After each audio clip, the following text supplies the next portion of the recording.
Assalamualaikum warahmatullahi wabarakatuh. Materi kali ini kita akan membahas terkait dengan pengolahan daging ayam. Banyak pilihan dalam mengkonsumsi daging. Selain daging sapi, daging unggas pun banyak dikonsumsi. Daging unggas yang banyak dikonsumsi terutama di perkotaan adalah daging ayam broiler.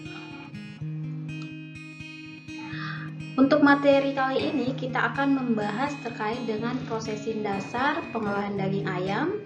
Terus yang kedua terkait dengan prosesin lanjutan pengolahan daging ayam. Dan yang ketiga terkait dengan pengolahan ayam.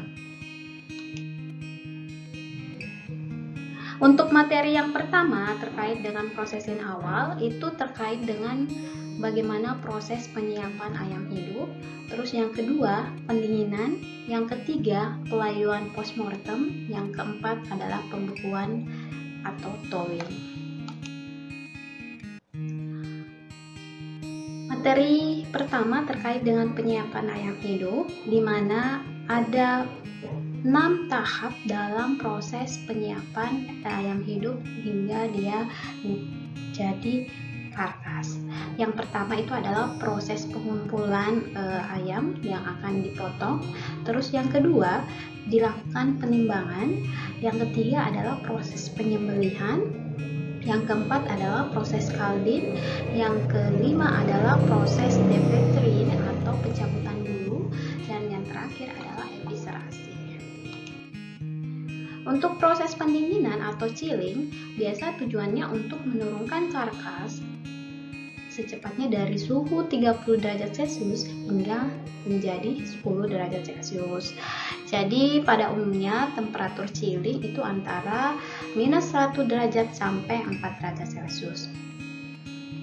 Metode chilling umumnya terdiri atas dengan menggunakan air dingin, udara dingin, karbon dioksida padat, dan nitrogen cair. Tetapi pada umumnya yang umum digunakan dalam proses metode pendinginan itu biasa umumnya menggunakan dua metode, yaitu metode dengan menggunakan air dingin dan metode yang menggunakan udara dingin. Mari kita lihat perbedaan antara metode yang menggunakan air dingin dengan metode udara dingin. Metode air dingin itu prosedurnya dengan mencelupkan karkas ke dalam air dingin.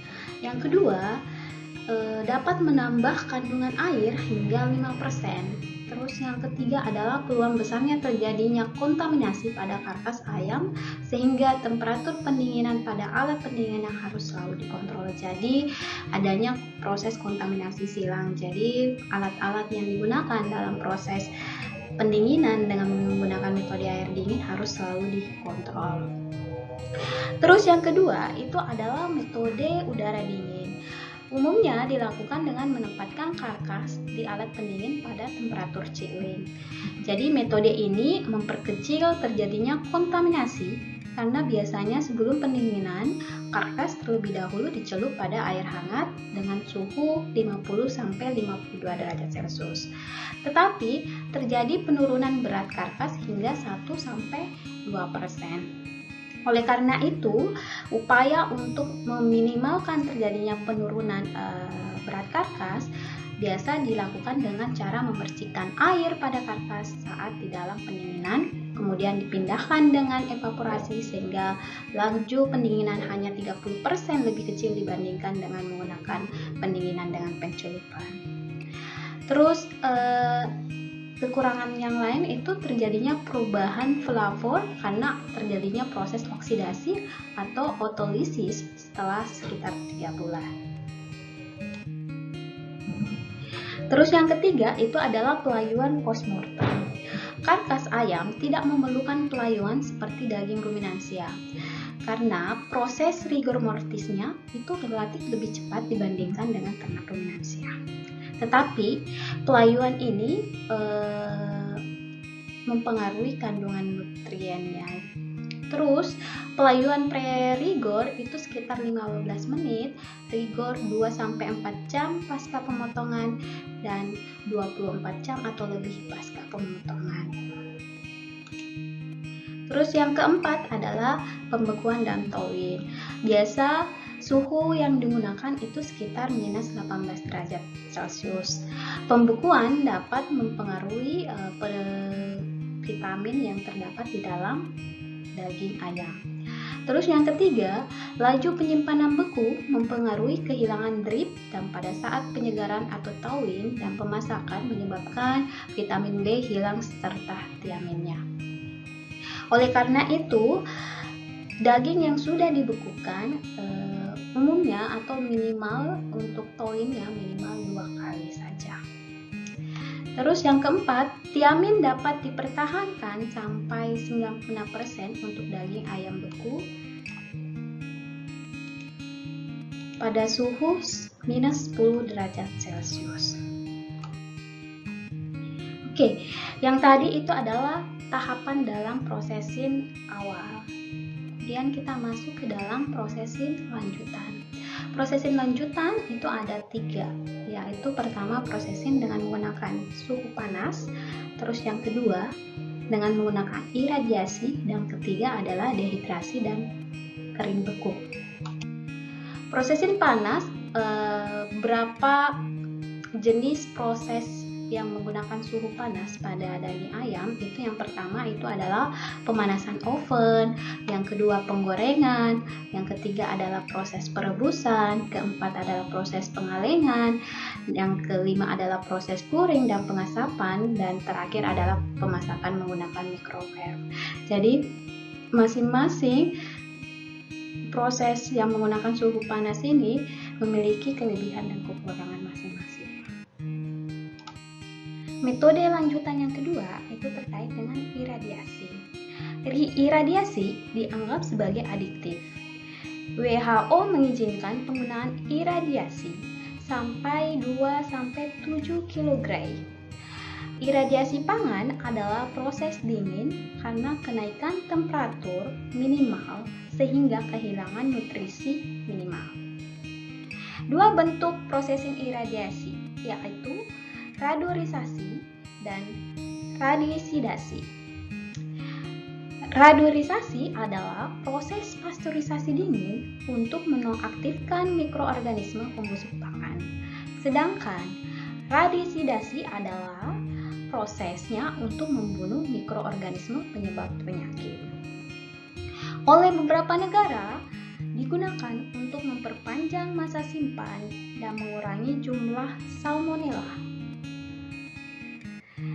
Dan ada beberapa metode iradiasi yang lain dan merupakan kombinasi dari beberapa metode iradiasi, yaitu radapertisisasi adalah sterilisasi dengan menggunakan iradiasi.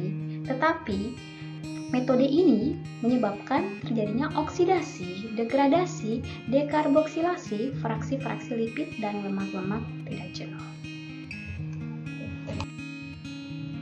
Dehidrasi dan kering beku, di mana dehidrasi pada temperatur rendah dan pengeringan beku tidak mengubah nilai nutrisi daging karena tidak menggunakan panas.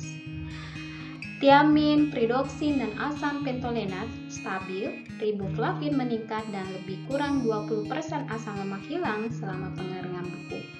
Terus yang ketiga itu terjadinya dehidrasi, temperatur rendah tidak menyebabkan perubahan asam amino esensial dan semi esensial. Terus materi yang ketiga terkait dengan pengolahan ayam. Jadi berapa metode dalam pengolahan ayam itu adalah dengan beberapa contohnya itu pembuatan ayam panggang, pembuatan ayam asap, pembuatan nugget ayam, dan biasa umum adalah pengolahan bakso dan lain sebagainya. Sebagai kesimpulan bahwa prosesin ayam terdiri atas prosesin awal dan lanjutan, kemudian bisa dilanjutkan ke dalam tahap pengolahan. Terus yang kedua, prosesin awal adalah prosesin dalam penyiapan karkas dan daging ayam yang diawali dari penyiapan ayam, peminsanan, penyembelihan, pembuangan bulu, eviscerasi, pendinginan, pelayuan, pembekuan, dan thawing. Sedangkan prosesin lanjutan, potongan karkas, pemisahan daging dan tulang, prosesin panas, iradiasi, dehidrasi, dan pengeringan beku. Setelah mengikuti perkuliahan kali ini, adik-adik sudah bisa memberikan gambaran terkait dengan prosesin pada daging ayam. Dimulai dari prosesin awal, yang kedua adalah proses lanjutan, yang ketiga adalah proses pengolahan daging ayam. Setelah adik-adik mengerti, adik-adik bisa mengerjakan soal yang terdapat di dalam modul perkuliahan. Sekian dan terima kasih. Sampai bertemu di materi yang selanjutnya.